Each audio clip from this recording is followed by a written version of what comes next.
So on this video, I'm asking a question. Who is the leader of the SOVARYN movement? Who's the leader of the SOVARYN movement?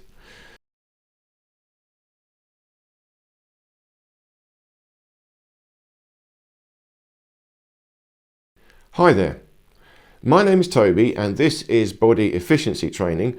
On this channel, I talk about body dynamics, internal body dynamics. I talk about the life force energy, the chi energy, or the ether. And I talk about the world, the state of the world, and how we can live in this world in a better way. And I'm working on a project that is a better world project. I had an interesting comment on one of my videos. Now, it was a negative comment. I couldn't quite understand what this guy was saying because English, I don't think, was their first language. But I think they were telling me that I am the self-appointed leader of the SOVARYN movement. I still can't help laughing. Okay, for two reasons. One is, of course, I'm not a leader of anything. There's just little old me on this little channel saying what I'm saying. I might talk passionately, I can't help it.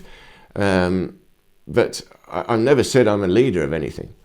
And secondly, here is the big one, because actually that is an oxymoron.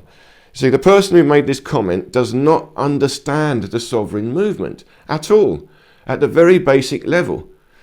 The SOVARYN movement cannot have a leader. There is no leader to the SOVARYN movement by definition. We are all sovereigns, all equal. Now, I might be the creator or the founder of this project that I'm working on. So in that sense, you could call me a leader, but it's not really a leader. I'm not leading anything. I'm just a proactive founder. I want to get this project going. And you could lead by example. People might look at you as an example, but you've got to be very careful and very clear that you don't put yourself up as an example, because everyone's got to make their own decisions, have their own critical mind. That is the point of being sovereign. But it's just an oxymoron. It still makes me laugh. See, who's going to be the sovereign above sovereigns? You can't have it. Can't have it. That's the whole point. That's the whole point. And even, let's say, SOVARYN Pete. So SOVARYN Pete is the founder of the SOVARYN project. That is a big movement. And they're building something called the SOVARYN fraternity. So all the sovereigns and sovereign businesses can put their names in there, and we've got a database and we can all connect. But he would not call himself the leader of the SOVARYN movement, SOVARYN Pete. No way. Now, he could call himself the founder of the SOVARYN project, that's fine. And he might have a particular respect. People might respect him for that. And it's that he should have. He should be respected for that. And in fact, they should be grateful, because he's done a lot of work to put himself out there and get this thing going. But he's not a leader. And no one is looking to him for that direct leadership. SOVARYN Pete would never say, I now say this and everyone must do this. They're all sovereigns. They'll look at him and say, what are you talking about, Pete? And even if Pete were to make a suggestion that I think we should all do this, all the other sovereigns will look at his suggestion and say, SOVARYN Pete, all right, he's the founder, we'll listen to him, let's see what he's got to say. And you look at it and say, all right, okay, I agree with that. Or they might say, he missed out something. And they just go back to him, SOVARYN Pete, yeah, good idea, but you missed out this. Well, let's add this in. And he'll go, yeah, great, brilliant, let's do that. It's working together as a team.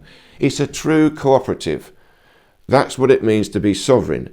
Everyone is a true independent living man and woman, and they are themselves master of their own dominion, their own aura, their own mind, their own critical mind, their own heart.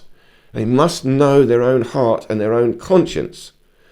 So a sovereign can only act on their own conscience.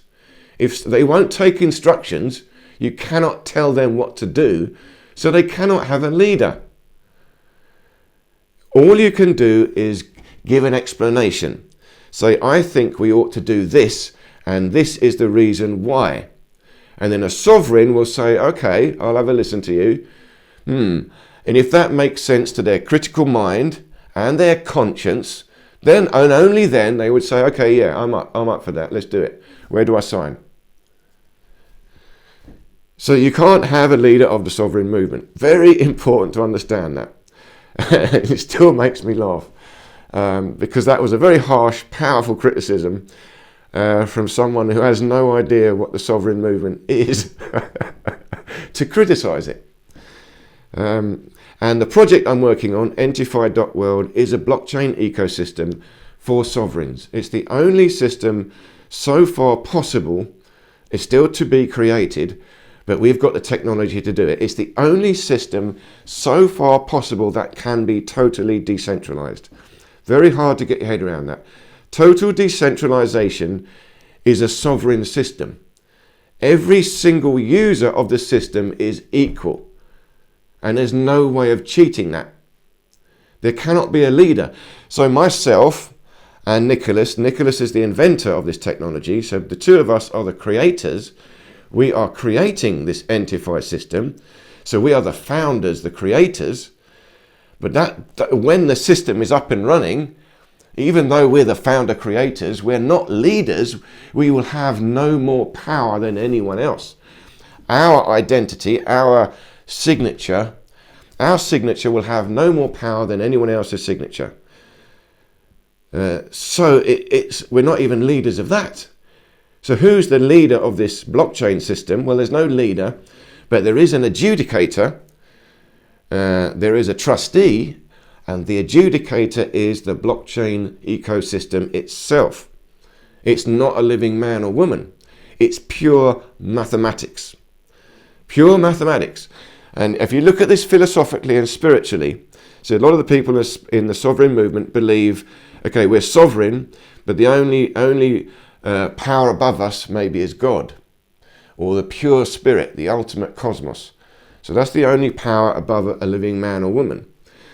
And again, that is also the Taoist way. I would say that, the ultimate cosmos is the thing, that's it.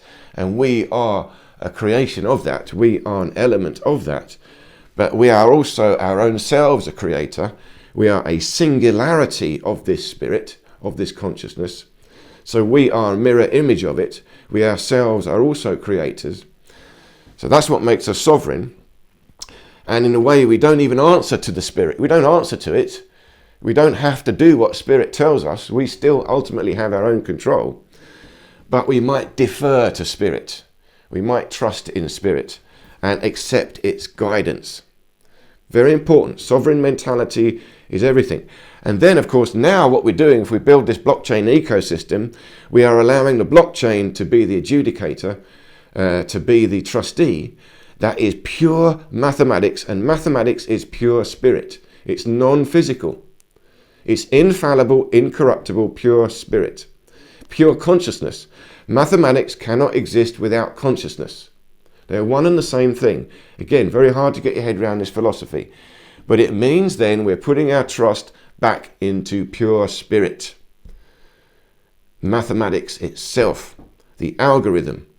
And it will be open sourced algorithm, so everyone can look at the code and check that it is authentic, it is infallible, it is doing its true job. There's no cheating happening, because we know that mathematics, we can create our own mathematics, do what we like with it. We need to make sure it is a pure mathematics, maintaining the purity of the job we want it to do, i.e. act as adjudicator for all of our sovereigns. And that means the system we will be in is incorruptible, because there is no power, there is no government controlling us, running the show. The government, the control is the blockchain. But we are the creators of the blockchain. So it is a true system for sovereigns. And as we get this blockchain system out there, it will show other people what it means to be sovereign. Because nobody really knows this. There's still very, very few of us around that understand this. So we need to share this knowledge with people.